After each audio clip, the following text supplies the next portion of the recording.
आज देवेश जी के मामले पर PIL दर्ज किया गया, क्या मामला है और क्या सुनवाई हो सकती है इस पर? देखिए, इसमें देवेश चंद्र ठाकुर ने जो बयान दिया है कि हम फलाना जात का केस नहीं काम नहीं करेंगे, फलाना जात आएंगे तो हम उनको संसद की सदस्यता समाप्त होनी चाहिए और पुनः सीतामढ़ी में उपचुनाव लोकसभा का होना चाहिए। रंजीत कुमार।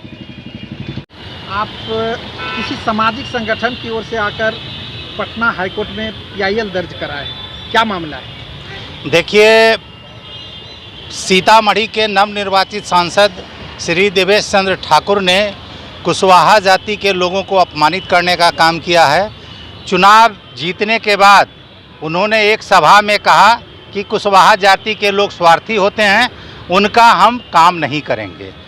तो यह इस तरह की मानसिकता जो है, भेदभाव वाली मानसिकता किसी भी सांसद के लिए उचित नहीं है। संविधान इसे उचित स्थान नहीं देता है और हम सारे लोग, कुशवाहा समाज के लोग स्वाभिमानी होते हैं, इसमें कोई शक नहीं है। इसलिए हम लोग ये विरोध कर रहे हैं कि उनका इस तरह का बयान घोर निंदनीय है और इसकी जितनी भी आलोचना की जाए वो काफ़ी कम है और ऐसे सोच रखने वाले सांसद की सांसद सदस्यता समाप्त की जानी चाहिए। क्या आशा की उम्मीद रखते हैं? आशा, हम लोग न्याय पसंद लोग हैं। हम लोग माननीय उच्च न्यायालय से उम्मीद रखते हैं कि हम लोगों के पक्ष में निर्णय होगा और इस तरह के गलत बयानी करने वाले, गैर संवैधानिक बयान देने वाले व्यक्ति की सांसद सदस्यता समाप्त की जानी चाहिए। बिल्कुल असंवैधानिक बयान उन्होंने दिया है और उन्होंने जो ओथ लिया था सांसद बनने के बाद, या सांसद का जो फॉर्म भरे थे, नॉमिनेशन फॉर्म भरे थे, उस समय भी ओथ दिलाया जाता है कि मैं संविधान के भावनाओं के अनुरूप काम करूंगा, विदाउट इल विल, बिना राग और बिना द्वेष के, बिना भेदभाव के सभी काम मैं करूंगा। ये वादा कराया जाता है, ओथ कराया जाता है नॉमिनेशन भरते समय भी। और जब लोकसभा के सदस्य चुन लिए जाते हैं तो लोकसभा में जाने के बाद भी उनको इसी तरह का शपथ दिलाया जाता है कि बिना राग द्वेष के, बिना भेदभाव के सभी के साथ समान व्यवहार करूंगा।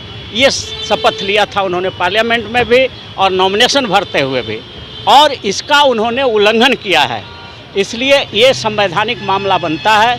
और देवेश चंद्र ठाकुर ने ये जो कह दिया कि कुशवाहा आएगा तो उसका काम नहीं करेंगे, यादव आएगा तो उसका काम नहीं करेंगे, मुसलमान आएगा तो उसका काम नहीं करेंगे, ये बिल्कुल असंवैधानिक बयान है। और उन्होंने जो ओथ लिया है, शपथ लिया है, ईश्वर की शपथ लिया है, लोकसभा अध्यक्ष के सामने जो शपथ लिया है, उसका खुल्लम खुल्ला उल्लंघन है।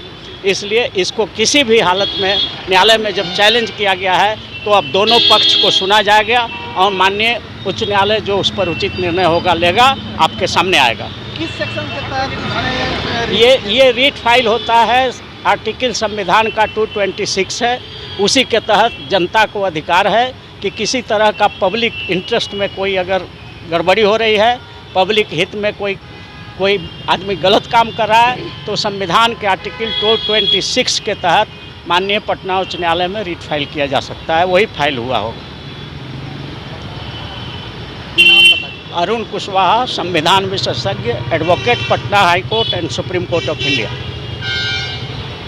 चंद्र ठाकुर का जो बयान आया था मुस्लिम यादव और कुशवाहा को लेके कि काम नहीं करेंगे जब प्रतिनिधि बनने के बाद, तो आज हाईकोर्ट में एक रीट याचिका दायर की गई है, PIL दायर किया गया है, क्या कहेंगे आप? देखिए, जिस तरह का बयान देवेश चंद्र ठाकुर जी ने दिया था, यह एक विकृत मानसिकता का परिचायक है।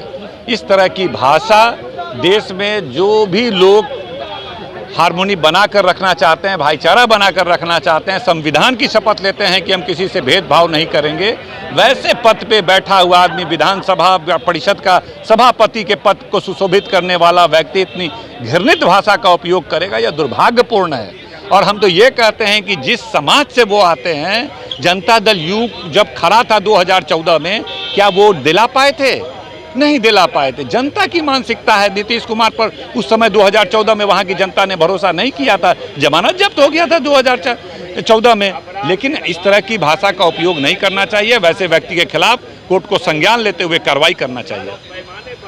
चाहिए, इनको तो पहले छोड़ना चाहिए, समर्थन देना ही नहीं चाहिए। देवेश चंद्र ठाकुर पर हाईकोर्ट में पीआईएल दायर किया है कुशवाहा समाज के लोगों ने। अब पीआईएल दर्द घर या गलत बात बोलिएगा, जनप्रतिनिधि सबके लिए होता है, जाति के लिए नहीं होता है, हर धर्म के लिए नहीं होता, हर जाति और धर्म के लिए होता है। इसलिए कोई बोलता है तो उस पर पीआईएल जनता को करना क्या अधिकार है।